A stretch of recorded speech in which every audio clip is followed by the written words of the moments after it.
To control a population, you must take control of their ability to learn. Attention must be kept on division and fear, so they are unable to see the bigger picture. Curiosity needs to be demonized, so they are unable to engage with new information. The truth needs to be hidden, so that errors in thinking are never corrected. We are in a precarious situation. Inadequate diet, social media, and lack of exercise means that IQs are falling across the world and mental illness is rising. Once a population has become demoralized, totalitarians consolidate power by entrenching a lower state of consciousness, making the population easier to control. The most effective way to consolidate and control a level of consciousness is to automate that control. Transhumanism, it seems, is the preferred way to do this.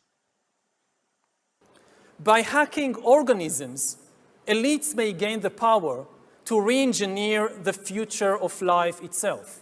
Because once you can hack something, you can usually also engineer it.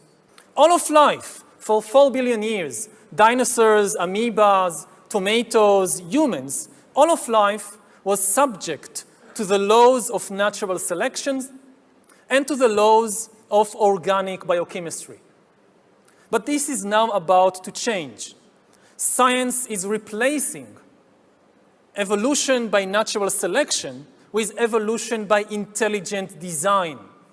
Not the intelligent design of some god above the clouds, but our intelligent design and the intelligent design of our clouds, the IBM cloud, the Microsoft cloud. These are the new driving forces of evolution.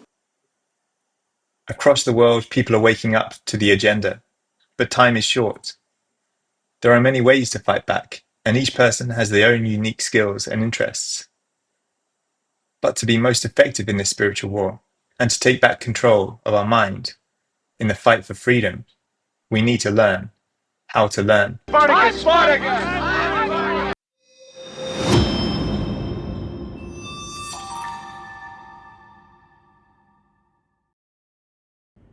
Hello, and welcome to Synarchy Education. Synarchy means collective self-rulership. This channel is dedicated to discovering ways that we can become free from control. We have arrived at the final pillar of learning, consolidation. Our brains never stop learning. Even when a skill is mastered, we continue to overlearn it. Consolidation is when learning shifts from slow, conscious and effortful processing to fast, unconscious and automatic expertise. When learning becomes consolidated, automation mechanisms in the brain compile the operations we regularly use into more efficient routines. Consolidated learning is transferred to other brain circuits outside of our conscious awareness, where processes can unfold independent of one another without disrupting other operations in progress. A classic example of consolidation is our automation when reading. When we first start to learn to read, we have to concentrate on each part of the word individually, and it takes effort to decipher each word. At the beginning period of learning to read, there is a massive activation of parietal and prefrontal regions of the brain. This is intense and energy-hungry activity, reflecting effort, attention, and conscious executive control. But after the learning is consolidated, we are able to think about the meaning behind the words whilst reading. At this stage, the activation of the parietal and prefrontal cortex has vanished. We can now read effortlessly.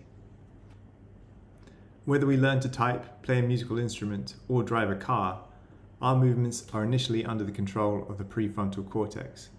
We produce them slowly and consciously, one by one. Practice, however, makes perfect. Over time, all effort evaporates, and we can exercise those skills while talking or thinking about something else. Consolidation is essential because it makes our precious brain resources available for other purposes. We cannot reach the highest levels of the educational pyramid without first consolidating its foundations, such as reading and arithmetic. Every night, our brain consolidates what it has learned during the day.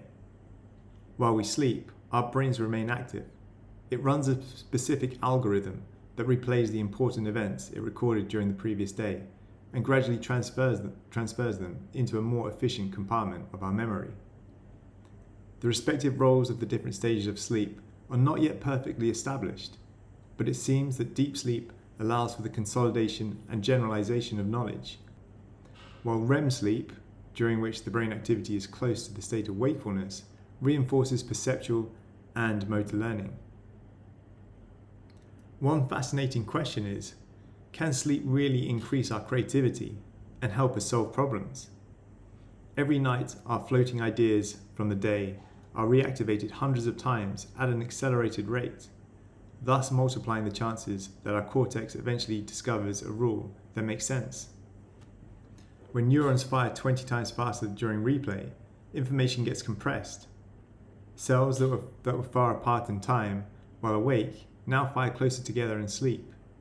This rapid replay helps the brain gather, combine, and shrink raw experiences into useful knowledge. There are anecdotal stories of people reading or focusing on a problem that they want to solve in the hours before bed, to find that they have miraculously found the next step to their answer overnight. A famous example of this is the German chemist August Kekulé, who struggled to understand the structure of benzene. One night, after spending the day immersed in the problem, he reportedly dreamed of a snake biting its own tail, an image that inspired him to realize that benzene's structure was a ring. This breakthrough came years after being stuck, and it's still one of the most famous stories of a scientific insight emerging from sleep. Other examples exist too, like Paul McCartney hearing the melody for Yesterday in a dream. The problems of our time are going to need some radical solutions. Maybe if we start to see the problem clearly and believe we can fix them, the answers will come to us in our sleep. This concludes the series on the 4 pillars of learning. I hope you've got something out of these videos, and please leave a like or a comment and subscribe to Sinaki Education.